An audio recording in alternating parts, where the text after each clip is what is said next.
je m'appelle Rama. Alors, je suis née à Agadir, au Maroc. Là, je suis en deuxième année d'études en soins infirmiers. Je suis une ancienne soignante, aide-soignante. J'ai toujours été dans le milieu de la santé. J'ai commencé avec auxiliaire de vie quand je suis arrivée en France, étant plus jeune, quand j'avais pas mes enfants. Après, j'ai préparé un diplôme d'état d'aide-soignante. Après, suite à ça, j'ai travaillé pendant 7-8 ans, 7 et demi, 8 ans. Ça fait partie de notre métier, de travailler auprès des personnes malades, des personnes souffrantes, atteintes de des pathologies contaminantes ou pas. Mais c'est vrai que la Covid-19 a pu donner cette visibilité à des personnes qui connaissent pas le milieu hospitalier.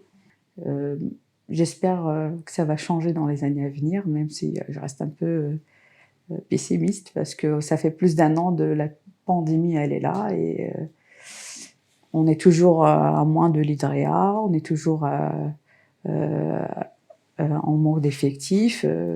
Là, c'est comme c'est mondial, on sent que tout le monde a vécu cette pandémie avec nous, mais nous, ça faisait partie de notre quotidien. On connaissait même avant la Covid-19 le manquement de matériel, le manque d'effectifs, le personnel, le manque de financement. Alors c'est vrai qu'au tout début de la pandémie, en mars, fin mars, avril, quand il y avait le premier confinement, ça faisait une certaine reconnaissance de notre travail qu'on faisait auprès des personnes malades. Du coup, les gens, on sentait que ils étaient touchés. C'est une façon aussi de nous dire on est là, même si on participe. Voilà, on vous soutient. Et le fait de voilà tous les 20 heures, les gens les applaudissent. Ça, c'était au début de confinement. Et ça faisait chaud au cœur, on va dire. Mais après, les applaudissements, c'est bien, ça nous soutient, mais c'est pas à nos concitoyens de faire le nécessaire, c'est plus au gouvernement. Moi personnellement, j'ai toujours aimé être en contact avec les personnes. Voilà, ça n'a pas de prix quand on aide quelqu'un, quand on est là, on est à l'écoute. Ne serait juste communiquer, parler avec quelqu'un qui est pas bien, c'est un soin aussi. Donc, je pense d'ailleurs, il y en a beaucoup de mes collègues qui restent parce qu'ils aiment ce métier. Maintenant, est-ce qu'on va pouvoir continuer à le faire correctement? Parce que quand on voit la charge de travail qu'on a, on n'a même plus le temps de parler avec les personnes, on n'a même plus le temps de faire correctement notre travail.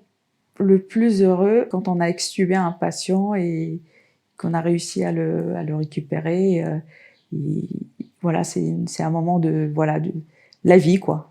Et le moment le plus douloureux, quand on voit des personnes mourir tout seules. C'est le côté sombre de cette pandémie, c'est qu'il y a beaucoup de solitude.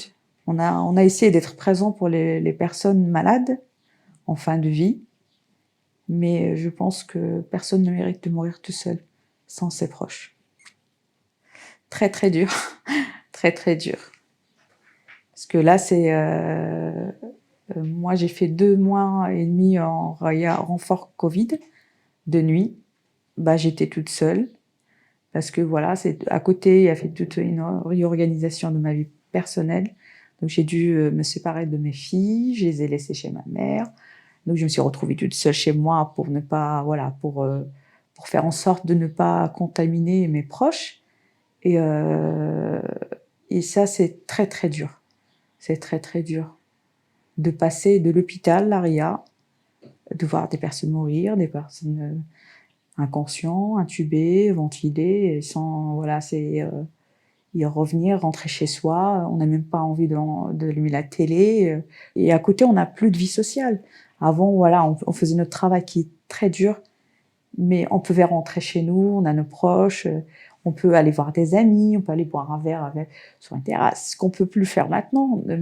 C'est très très dur, c'est très très dur. Les métiers les plus importants, c'est ceux qui sont sous-estimés, mal payés. Les gens qui étaient en première ligne, c'était les soignants,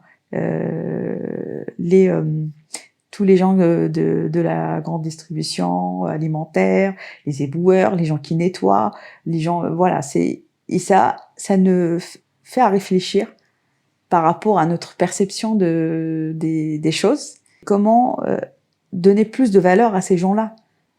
Je pense c'est que la perception des choses. Je pense que nous, les soignants, on l'avait déjà parce qu'on côtoie la mort, on sait tout ce qui est, on côtoie la maladie. Je pense que les gens normaux, qui n'ont pas l'habitude de voir des gens souffrir, être malades, je pense qu'ils se sont rendus compte que le plus important, c'est pas d'avoir tout ce qui est matériel. Le plus important, c'est la santé. Quand on a sa santé, on a tout, quoi.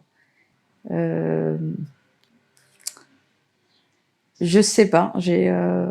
On avait l'espoir le monde d'après, comme on dit. Hein, sauf après la première vague, on a bien vu le monde d'après. En tout cas, j'espère qu'on va tirer des leçons et que chacun, que ce soit même à titre personnel, revoit sa façon d'être, comment se comporter par rapport aux autres. Il faut faire un travail sur soi, mais le futur, j'ai envie de dire que les gens oublient. Hein, c'est un conseil. J'ai envie de dire protégez-vous, faites attention à vous, à vos proches et profitez de la vie. Profitez de la vie. Je sais pas si je suis pas très très bonne dans tout ce qui est perturbateur.